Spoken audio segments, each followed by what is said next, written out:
Hello दोस्तों, स्वागत है आप सभी का आई ए एजुकेशन चैनल में।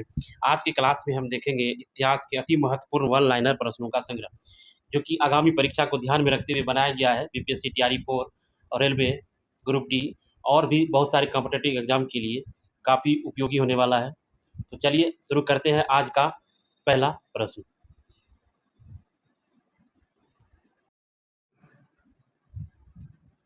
पहला प्रश्न है, अलाउद्दीन खिलजी के शासनकाल के समय मकान कर को क्या कहा जाता था?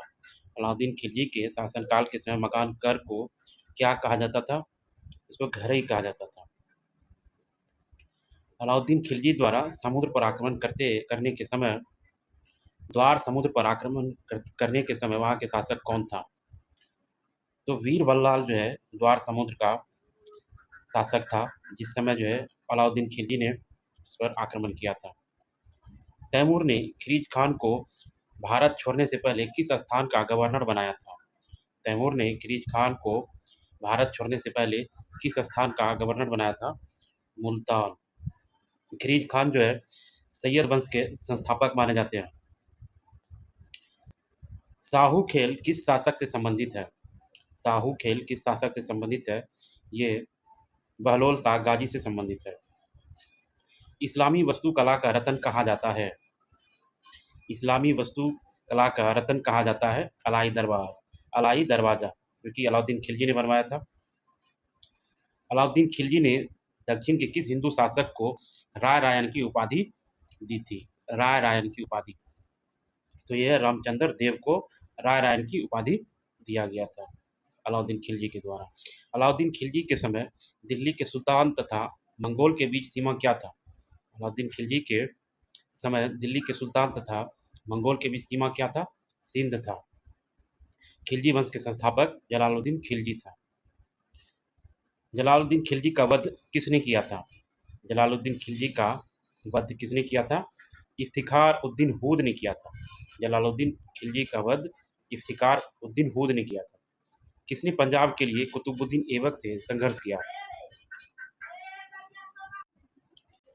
किसने पंजाब के लिए कुतुबुद्दीन ऐबक से संघर्ष किया? ताजुद्दीन यलदौज ने पंजाब के लिए कुतुबुद्दीन ऐबक से संघर्ष किया। जलालुद्दीन खिलजी ने किसे अपनी राजधानी बनाया? जलालुद्दीन खिलजी ने किसे अपनी राजधानी बनाया? किलोखोरी को। किलखोरी को जो है जलालुद्दीन खिलजी ने अपनी राजधानी बनाया। बादलगढ़ का किला का निर्माण किसने करवाया? बादलगढ़ किला का निर्माण किसने करवाया? निजाम खान ने। किस शासक को पराजित कर सैयद वंश की स्थापना की गई थी? दौलत खां को पराजित कर सैयद वंश की स्थापना की गई थी। सैयद वंश की स्थापना किसने किया था? खिलजी खान ने। प्रथम भारतीय मुसलमान कौन था? प्रथम भारतीय मुसलमान कौन था जो दिल्ली का शासक बना? नसीरुद्दीन खुसरो शाह भारतीय मुसलमान था जो दिल्ली का शासक बना था, नसीरुद्दीन खुसरो शाह। मोहम्मद बिन तुगलक का गुरु कौन था? मोहम्मद बिन तुगलक का गुरु कौन था? शेख अलाउद्दीन। गज सिकंदरी कितने इंच का होता था? गज सिकंदरी कितने इंच का होता था? 30 इंच का। नायाबे मुमालिकत के पद पर सर्वप्रथम किसे नियुक्त किया गया था? नायाबे मुमालिकत के पद पर सर्वप्रथम किसे नियुक्त किया गया था? एतगिन को। तुगलकाबाद शहर किस शैली से निर्मित है? तुगलकाबाद शहर किस शैली से निर्मित है? ये रोमन शैली से। तुगलकाबाद जो है दिल्ली में है और इस शहर को जो है मोहम्मद बिन तुगलक ने बसाया था। कुतुबुद्दीन ऐबक ने दिल्ली में 7 शहरों की स्थापना कहा की? कुतुबुद्दीन ऐबक ने दिल्ली में 7 शहरों की स्थापना कहा की? मेहरौली में। हौज सुल्तानी का निर्माण किसने कराया? हौज सुल्तानी का निर्माण किसने कराया? इल्तुतमिश ने। इल्तुतमिश को गुलामों का गुलाम कहा जाता है। ये गुलाम वंश के दूसरे शासक थे।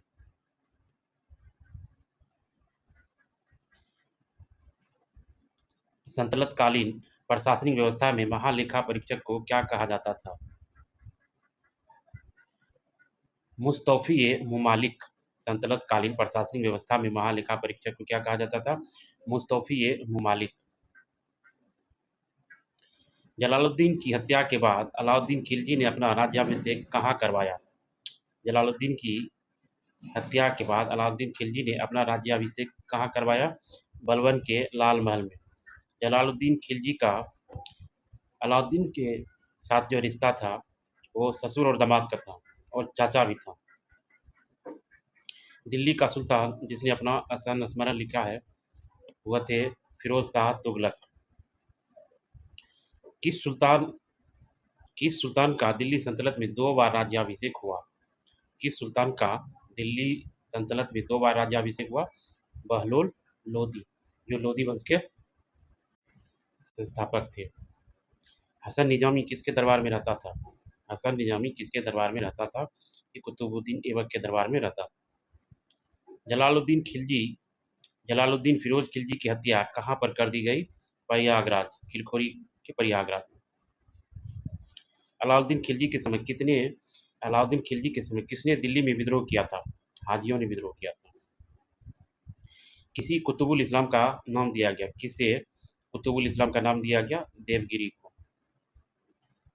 सल्तनत काल में किसने डाक व्यवस्था लागू किया था? तो अलाउद्दीन खिलजी ने डाक व्यवस्था लागू किया था।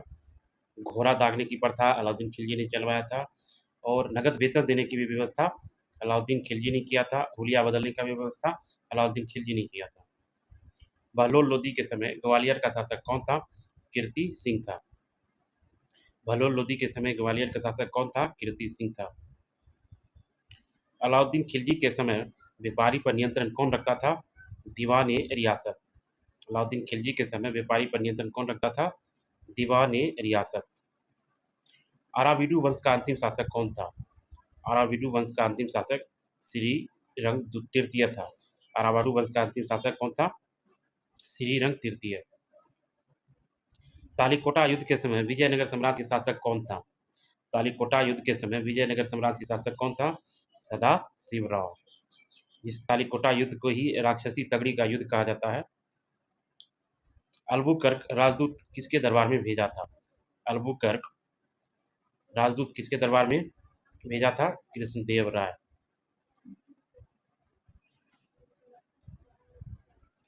विजयनगर जैसा शहर पूरी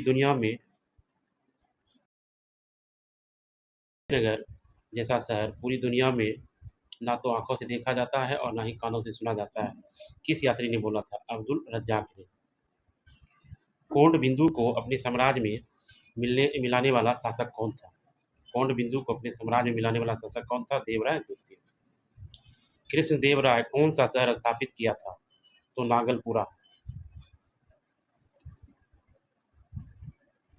नागलपुरा शहर स्थापित किया था।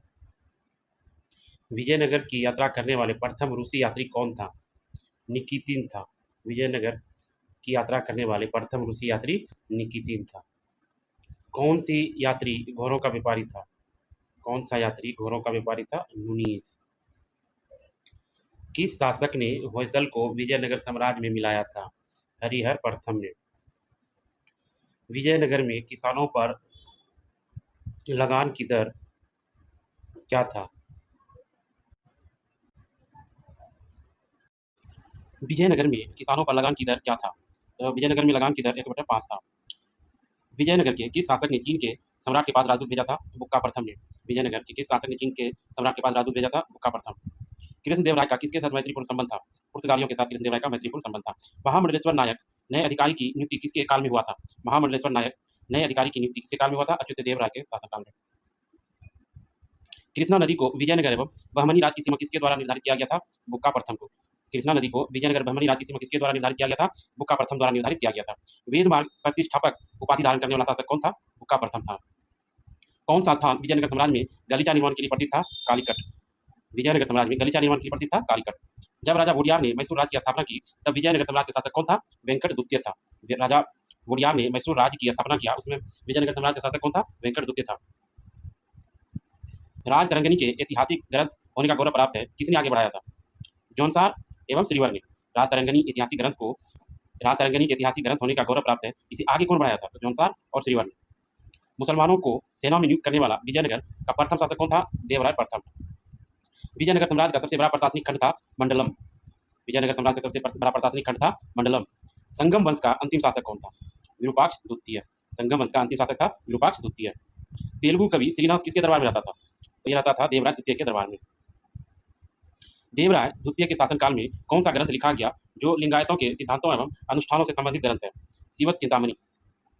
तुलु वंश का अंतिम शासक सदाशिव राय के समय वास्तविक सत्ता किसके किसके हाथ में था? राम राय के हाथ में था। तुलु वंश के अंतिम शासक सदाशिव राय के समय वास्तविक सत्ता किसके हाथ में था? राम राय के हाथ में था।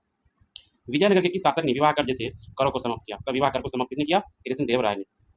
हम्पी हस्तिनावती राज की नींव किसके द्वारा डाली गई? हम्पी हस्तिनावती राज की नींव किसके द्वारा डाली गई? तो यह हरिहर के द्वारा। सुधा निधि एवं ब्रह्मसूत्र जैसे ग्रंथों पर टीका की रचना किसके द्वारा की गई थी? देवराय द्वितीय के द्वारा। जामवती कल्याणम की रचना किसने किया? ये कृष्णदेव राय के द्वारा किया गया जामवती कल्याणम की रचना। कृष्णदेव राय का राजकवि कौन था? कृष्णदेव राय का राजकवि कौन था? पेदन्ना। पेदन्ना कृष्णदेव राय का राजकवि था। नयनकर व्यवस्था एवं अलंकार व्यवस्था प्रचलित था विजयनगर साम्राज्य में। किस रचना से ज्ञात होता है कि संगम काल में विवाह को संस्कार के रूप में जाना जाता था? किस रचना से ज्ञात होता है कि संगम काल में विवाह को संस्कार के रूप में जाना जाता था? तो है दौलत की पीएम। सातवाहन शासक सीसा का आयात कहाँ से करते थे? सातवाहन शासक सीसा का आयात कहाँ से करते थे? रोम से करते थे। संगम काल में किसानों को क्या कहा जाता था? संगम काल में किसानों को क्या कहा जाता था? वेल्लार। संगम काल में किसानों को वेल्लार कहा जाता था। किस शासक ने कलिंग को मगध में मिलाया था? किस शासक ने कलिंग को मगध में मिलाया था? महापदम नंद। अजंता गुफा बौद्ध धर्म की किस शाखा से संबंधित है? तो ये है महायान से। अजंता की गुफा बौद्ध धर्म की किस शाखा से संबंधित है? महायान से।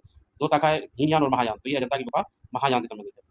किसके शासनकाल में तक्षशिला में हुए विद्रोह का वर्णन किया गया? बिंदुसार के द्वारा। शाहगौरा अभिलेख की प्राप्ति किस स्थल से हुई? शाहगौरा अभिलेख की प्राप्ति किस स्थल से हुई? बांग्लादेश से। शाहजहां के शासनकाल को मुगल स्थापत्य कला का स्वर्णकाल किसने कहा था? शाहजहां के शासनकाल को मुगल स्थापत्य कला का स्वर्णकाल किसने कहा था? A.L. श्रीवास्तव ने कहा था।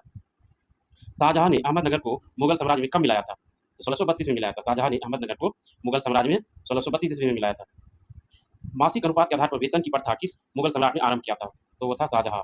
मासिक अनुपात के आधार पर वेतन प्रथा किस मुगल सम्राट ने आरंभ किया था? शाहजहां ने। वजीर पद किसने समाप्त किया था? तो ये था शाहजहां ने। वजीर पद किसने समाप्त किया था? शाहजहां ने। इटली के किस यात्री ने शाहजहां के शासनकाल में इटली के किस यात्री ने शाहजहां के शासनकाल का वर्णन किया था? तो ये था मनुची। मनुची इटली का यात्री था जो शाहजहां के शासनकाल में आया था।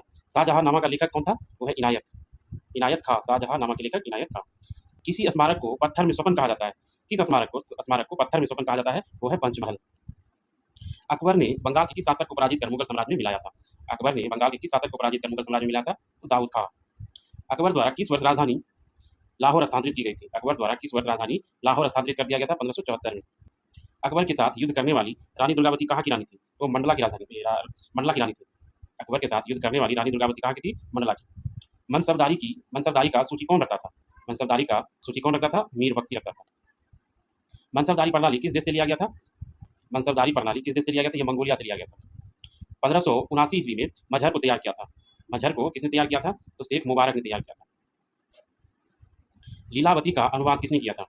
लीलावती का अनुवाद किसने किया था? तो ये फैजी ने किया था। फैजी अकबर के नवरत्नों में था। अकबर द्वारा दीवान को पूर्ण रूपेण दर्जा दिया जाने वाला प्रथम व्यक्ति कौन था? मुजफ्फर खां तुर्बती। अकबर द्वारा दीवान को पूर्ण रूपेण दर्जा देने वाला प्रथम व्यक्ति कौन था? मुजफ्फर खां तुर्बती। मुजफ्फर खां तुर्बती। गजनी में युवराज अकबर का संरक्षक किसे नियुक्त किया गया था? तो वो था मुनीब खां। गजनी में जो है अकबर का संरक्षक कौन था? मुनीब खां। अकबर ने जिन चंद्रसूरी को किस चीज की उपाधि दी थी? अकबर ने जिन चंद्रसूरी को किस चीज की उपाधि दी थी? तो युग प्रधान का उपाधि दिया था। अकबर के इबादत खाना में आमंत्रित विद्वानों में दस्तूर मेहर जी राणा किस धर्म से संबंधित था? तो पारसी धर्म से था। अकबर के दरबार में जो आमंत्रित था दस्तूर मेहर जी राणा वो पारसी धर्म से था। अकबर को जिले इलाही का मतलब होता है खुदा की परछाई, किसने कहा? तो ये कहा अबुल फजल ने। अकबर के गुजरात विजय के समय वहाँ का शासक कौन था? तब जब अकबर ने गुजरात पर आक्रमण किया उसमें जो विजय प्राप्त किया वहाँ के शासक कौन था? मुजफ्फर शाह तृतीय था। बाबर ने भारत पर तीसरा आक्रमण कर किसे अपना अधिकार में मिला लिया था? तो सियालकोट को मिलाया था। किसने बाबर को सर्रे फूलों के युद्ध में पराजित किया था? किसने बाबर को पराजित किया था? सर्रे फूलों के युद्ध में पराजित किया था वो था शवानी खान।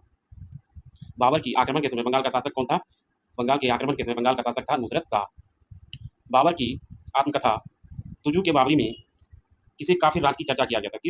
किस काफिर राज की चर्चा की गई थी? वो ये था विजयनगर एवं मेवाड़। किस पर विजय के बाद बाबर बादशाह की उपाधि धारण किया? तो काबुल पर जो है विजय प्राप्त 1507 ईस्वी में करने के बाद जो है बाबर बादशाह की उपाधि धारण किया। बाबर ने जिहाद की घोषणा की, कब किया? तो बाबर ने 1527 ईस्वी में खानवा का जो युद्ध हुआ था उसमें जिहाद की घोषणा किया था।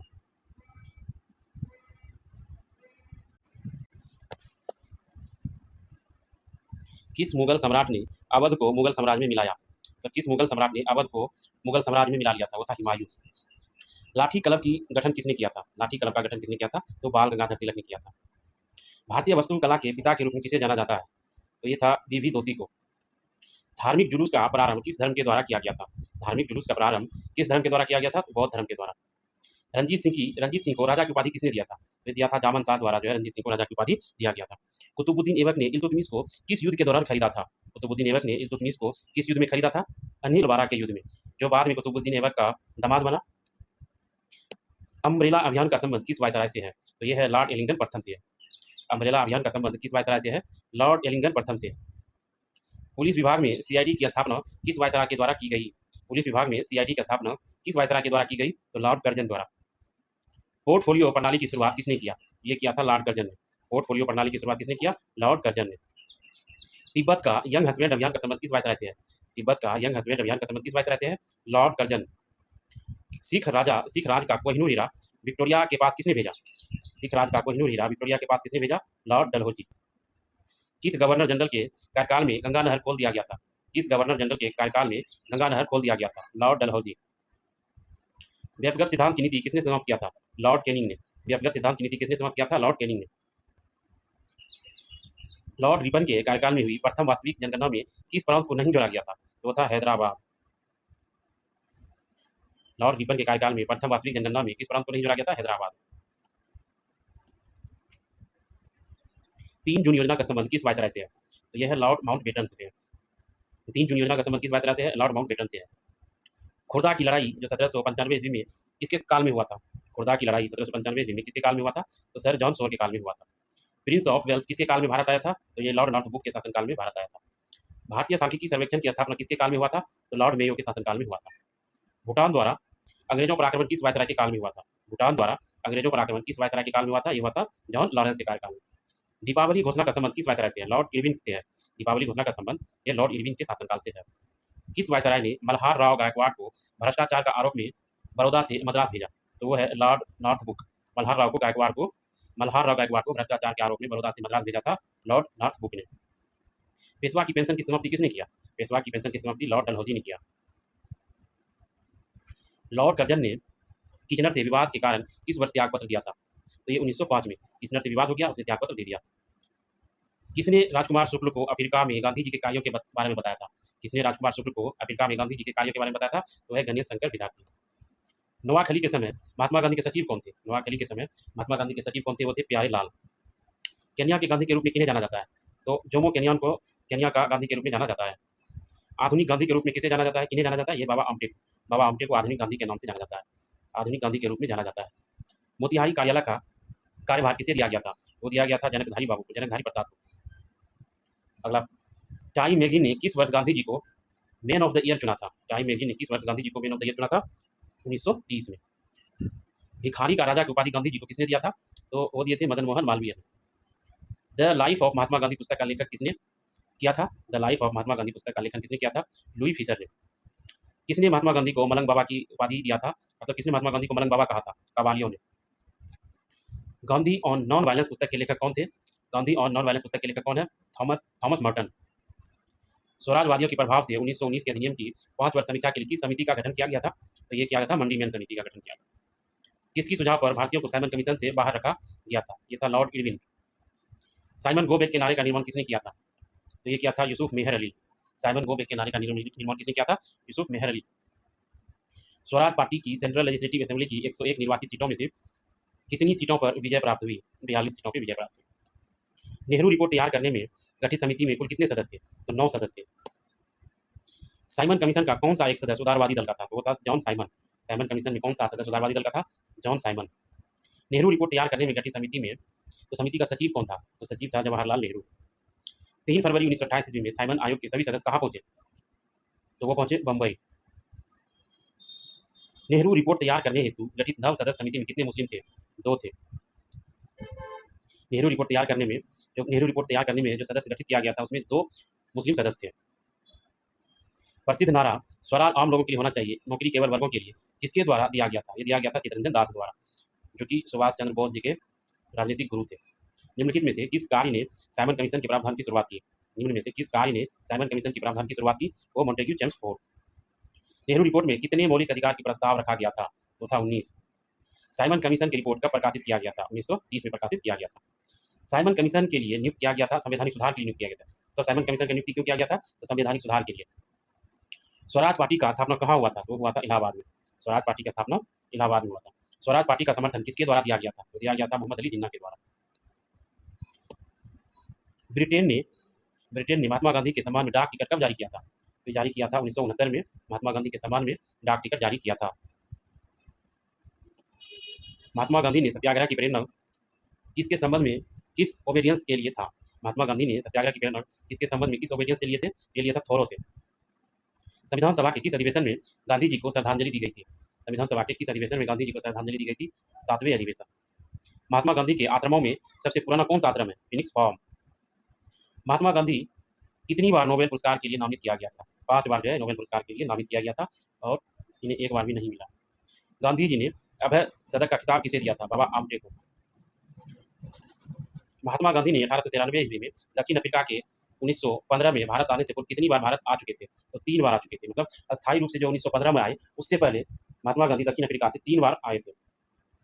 श्रीलंका के गांधी के रूप में किन्हें जाना जाता है? एटी अरियासले को श्रीलंका गांधी के नाम से जाना जाता है। बर्मी गांधी के रूप में किसे जाना जाता है? जनरल ऑन सॉन्ग को। महात्मा गांधी ने अपना पहला आमरण अनशन कब शुरू किया था? तो क्या था? कम्युनल अवार्ड के समय। महात्मा गांधी को केसरे हिंद की उपाधि कब दी गई थी? तो दी गई थी 1915 में।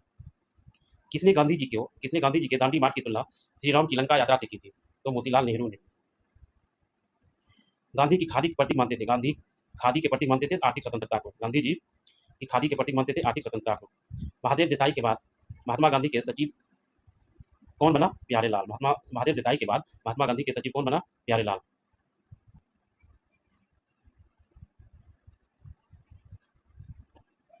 चंपारण कृषि जांच समिति के अध्यक्ष कौन थे? एफ.जी. सलाई। चंपारण कृषि जांच समिति के सदस्य कौन थे? एफ.जी. सलाई। कैबिनेट मिशन के बारे में किसने कहा था? मुसलमान उसे योजना में पाकिस्तान के बीच देख रहे थे और कांग्रेस वाले अखंड भारत का। कैबिनेट मिशन के बारे में किसने कहा था कि मुसलमान उस योजना में पाकिस्तान का बीच देख रहे थे और कांग्रेस वाले अखंड भारत का? ये कहा था सरदार वल्लभ भाई पटेल ने। किसने गांधी जी के आंदोलन को राजनीतिक विरोधी कहा था? किसने गांधी जी के आंदोलन को राजनीतिक विरोधी कहा था? लॉर्ड लिनलिथ गो को। लॉर्ड लिनलिथ गो ने गांधी जी के आंदोलन को राजनीतिक विरोधी कहा था। भारत छोड़ो आंदोलन का नेतृत्व किया नाना पाटिल ने। कैबिनेट मिशन योजना का प्रकाशन किस तिथि को हुआ? तो 16 मई 1946 को। भारत छोड़ो आंदोलन के दौरान गिरफ्तार हुए मौलाना अबुल कलाम आजाद को कैद करके कहाँ रखा गया था? ये बांकुड़ा के जेल में रखा गया था। 6 जुलाई 1942 को वर्धा में महात्मा गांधी ने कांग्रेस की कार्य समिति ने अपने भारत छोड़ो आंदोलन की चर्चा की, तब उस समय समिति के अध्यक्ष थे मौलाना अबुल कलाम आजाद। किस स्पीकर ने जवाहरलाल नेहरू के बाद 15 अगस्त 1947 के मध्यरात्रि को संसद को संबोधित किया था? तो किए थे सर्वपल्ली राधाकृष्णन। सर्वोदय शब्द का प्रयोग सर्वप्रथम किसने किया था? ये महात्मा गांधी जी ने किया था। भारत छोड़ो आंदोलन के दौरान किसने सरकारी नीति के विरोध में महाधिवक्ता के पद से त्यागपत्र दिया था? तो दिया था बलदेव सहाय ने। 14 जून 1947 को कांग्रेस के किस अधिवेशन में भारत के विभाजन का प्रस्ताव स्वीकृत हुआ था? दिल्ली की अध्यक्षता जेबी कृपलानी के समय। तो यह था आज का लास्ट प्रश्न। चलिए मिलते हैं अगले क्लास में, तब तक के लिए धन्यवाद।